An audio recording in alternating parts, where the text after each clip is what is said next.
Bonjour Olivier, Bonjour Saïd. Bonjour Olivier. Bonjour Justine. Enchantée. on est content de te recevoir avec Justine ce matin pour qu'on puisse évoquer un peu plus les engagements du Collège de Paris dans le cadre du sommet de l'inclusion économique 2024. Donc merci à toi de soutenir et d'accompagner le sommet dans sa 4e édition. C'est une année un peu particulière puisqu'on a décidé de choisir la thématique des transitions. On parle beaucoup de transition en ce moment, transition énergétique, mais surtout écologique, transition démographique, transition numérique à travers l'intelligence artificielle. Nous, on considère que ce sont aussi des opportunités. C'est des choix d'investissement qui vont être faits pour l'économie française. Et ces choix d'investissement vont aussi probablement être nécessaires dans une conduite d'un projet un peu plus social. Comment on peut permettre à des catégories sociales défavorisées. On parle beaucoup de ces fameux jeunes qui habitent les quartiers populaires, mais il y a aussi toutes ces populations qui habitent les zones rurales, qui ont un peu moins d'opportunités que les autres. Comment ces choix d'investissement peuvent être utiles? Et ça va être la grande thématique de l'édition 2024 au ministère de l'économie, avec une seconde journée qui aura lieu aussi au palais de la Porte Dorée. Et donc, on va aborder tout ça avec toi, si tu veux bien, aujourd'hui. Avec plaisir. Alors, peut-être que, pour commencer, on pourrait te demander qui est le Collège de Paris? C'est quoi cette école, ces établissements scolaires? Parce qu'il y en a plusieurs. Est-ce que tu peux nous préciser qui est le Collège de Paris et pourquoi tu as décidé, parce que je rappelle que tu es historien de formation, comment, en tant qu'historien, on devient entrepreneur à succès, avec des engagements très forts sur les questions d'inclusion? Ouais, avec plaisir. Alors, je suis historien parce que j'ai été prof d'histoire en fait, et je suis fils d'institutrice. Donc, l'éducation et la formation, c'est mon fil conducteur. Le Collège de Paris, c'est quoi en fait? C'est une entreprise à mission. Une entreprise à mission, c'est un statut qui a été rendu possible par la loi Pacte, je crois, quelque chose comme ça, et qui dit qu'on inscrit dans ces statuts une raison d'être. Et nous, notre raison d'être, c'est de rendre l'excellence accessible. Alors, le terme, comme ça fait un peu grandiloquent, mais rendre l'excellence accessible, ça veut dire en fait qu'on s'efforce de faire des formations de la meilleure qualité possible pour le plus grand nombre de personnes possible et par tous les moyens qui vont nous permettre d'être accessibles. Et c'est pour ça que ce thème, ou ces thèmes qui ont été choisis pour le sommet, qui sont ceux des transitions, c'est des sujets qui nous tiennent à cœur parce qu'il n'y a pas de transition sans formation. Pour réussir une transition, il faut former les gens, il faut former les jeunes générations, il faut former tout au long de la vie parce que tout le monde est touché, impacté par ces transitions. Et pour les réussir, il faut des ressources humaines, il faut des talents. Et pour ça, il faut de la formation. Donc, accompagner les transitions, c'est l'essence même d'un dispositif d'éducation et de formation.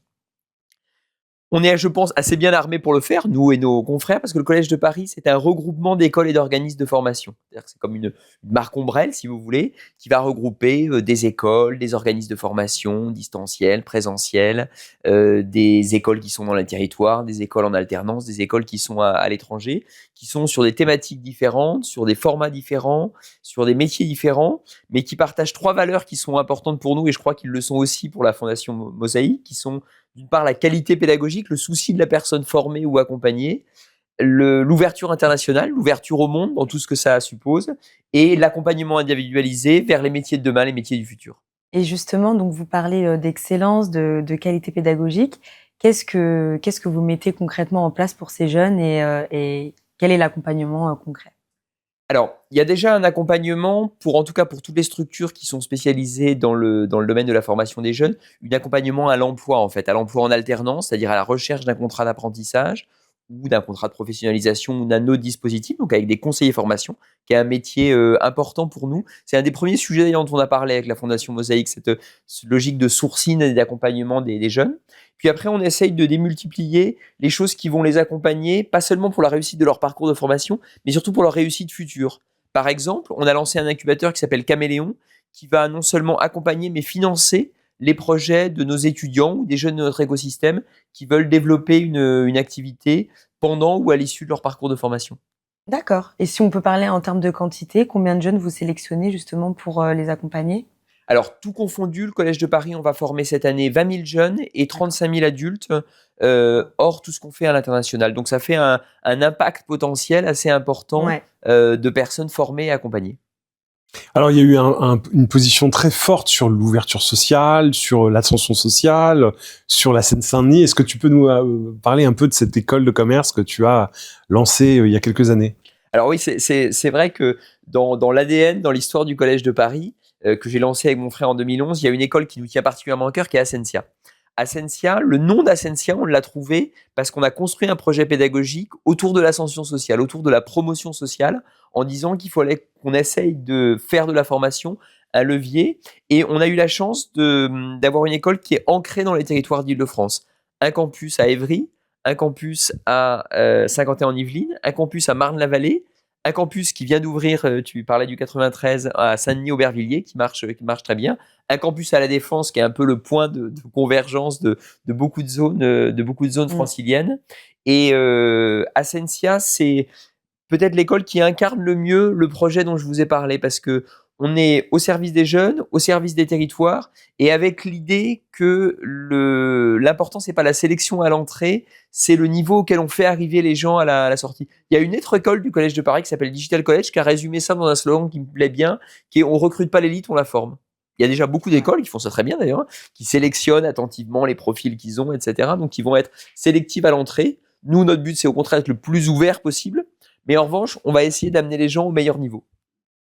Ouais, c'est un choix pédagogique, c'est-à-dire que on a aujourd'hui un sujet sur les grandes écoles qui se disent on n'est pas bon sur l'école, sur la question de l'ouverture sociale, donc il faut qu'on fasse des choses. Mais toi, c'est au cœur de ton ADN en fait d'avoir fait le choix de jouer cette carte de l'émancipation de l'individu par un parcours pédagogique de qualité et peut-être même faire partie demain des élites au regard des contenus qui seront absorbés, mais aussi du positionnement sur le marché de l'emploi. Oui, parce que il y a plein de structures, pas seulement des écoles, d'ailleurs, des entreprises, etc., pour lesquelles la diversité est un sujet. D'ailleurs, je vois chaque année au sommet organisé, au sommet de l'inclusion, qu'il y a des entreprises qui cherchent à accueillir de la diversité, ce qui est formidable. Donc, c'est vraiment pas un sujet. Vous mettez le pied dans un campus, ça, vous voyez instantanément qu'on est déjà. Il y avait une formule au temps de De Gaulle. Malraux disait que le RPF, c'était le métro à 6 heures du soir. Et ben, Ascensia, par exemple, c'est le RER à 18 heures. Comment tu l'expliques ça? Je l'explique par les territoires sur lesquels on est. Ouais. On est déjà au positionnement territorial. Le positionnement territorial. Ce qui veut dire d'ailleurs, parce que j'ai vu avec plaisir que vous aviez injecté aussi les questions de la ruralité, les questions des bourgs, enfin qu'il y a un prolongement de l'activité de la Fondation Mosaïque et qu'on peut reproduire ça, je pense, dans d'autres contextes. Le positionnement territorial, le positionnement pédagogique. On est le plus ouvert possible, on préfère l'orientation à la sélection. Et puis après, une volonté de former les gens qui ont besoin de formation. Il y a déjà beaucoup d'écoles, de programmes qui sont destinés aux jeunes de l'Ouest parisien. Donc ça, c'est un marché sur lequel il y a vraiment du monde. Il y a peut-être moins de choses pour les jeunes issus de la diversité. Donc c'est ce qu'on a envie de faire. Et donc, c'est des talents qui émergent après leur diplôme. C'est des gens qu'on retrouve aujourd'hui sur le marché du travail.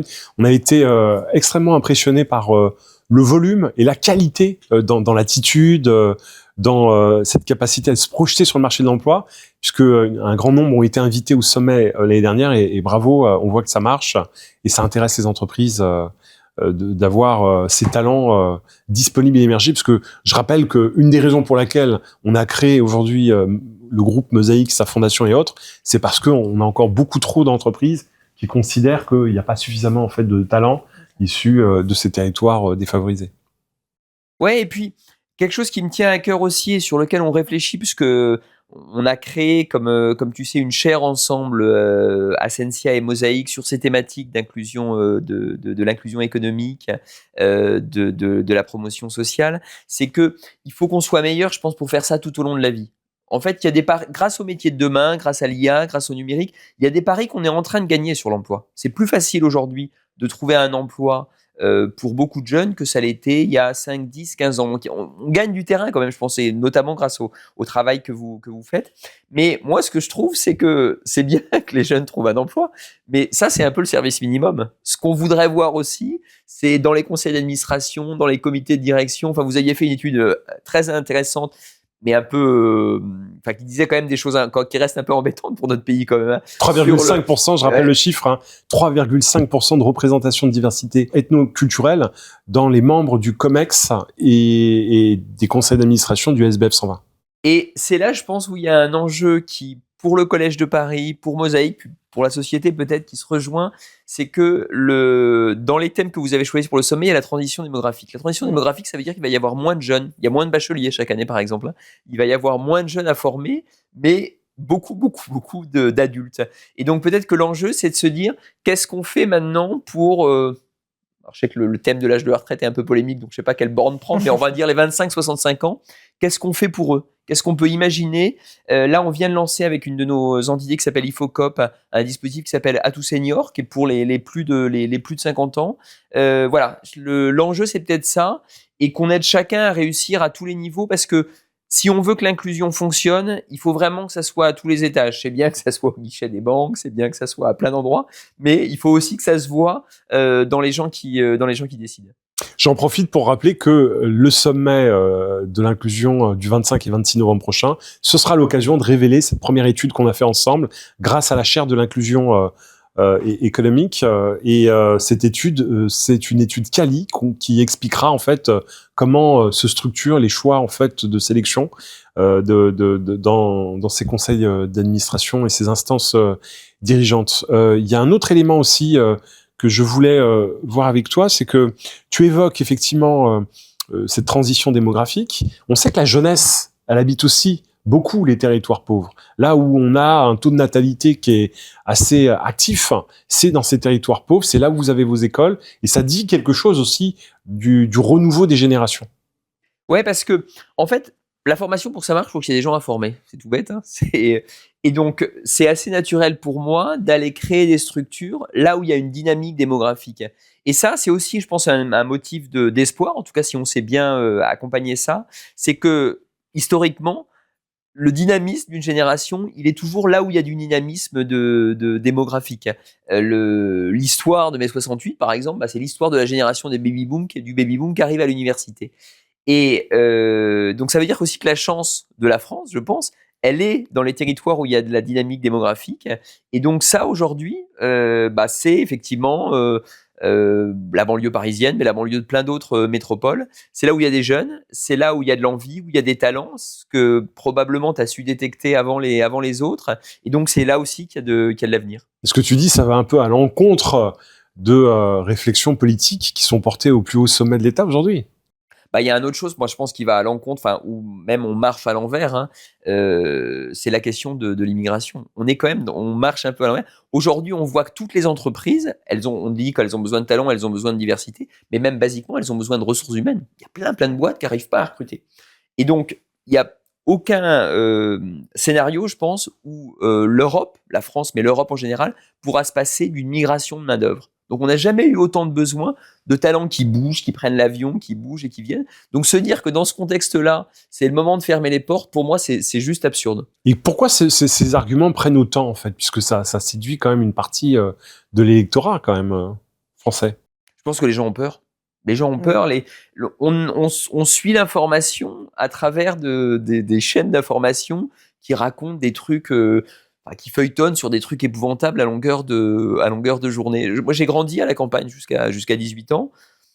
Franchement, tout ça, c'est du fantasme. Il y a un truc quand même intéressant, c'est que c'est des thématiques qui plaident moins, qui passent moins dans les villes où il y a des fortes populations de personnes d'origine étrangère. C'est-à-dire que quand les gens vivent ensemble, ça fonctionne. Et ça, je le vois tous les jours dans les écoles d'Ascensia. Ça marche très bien.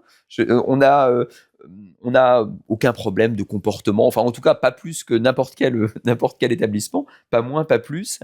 Et donc les gens ont peur parce qu'ils vivent dans un univers fantasmé où on leur raconte à longueur de journée des trucs épouvantables. Mais c'est pour ça que encore une fois, je trouve ça formidable que Mosaïque et que le sommet de l'inclusion s'intéresse aussi à la transition territoriale, s'intéresse aussi aux territoires ruraux, arrive à faire la jonction entre ça, parce que au fond, ça va paraître peut-être un peu naïf, mais je pense que quand on arrive à mettre les gens ensemble au même endroit, pour des événements, pour des formations, pour des projets d'entreprise, en fait, ça fonctionne.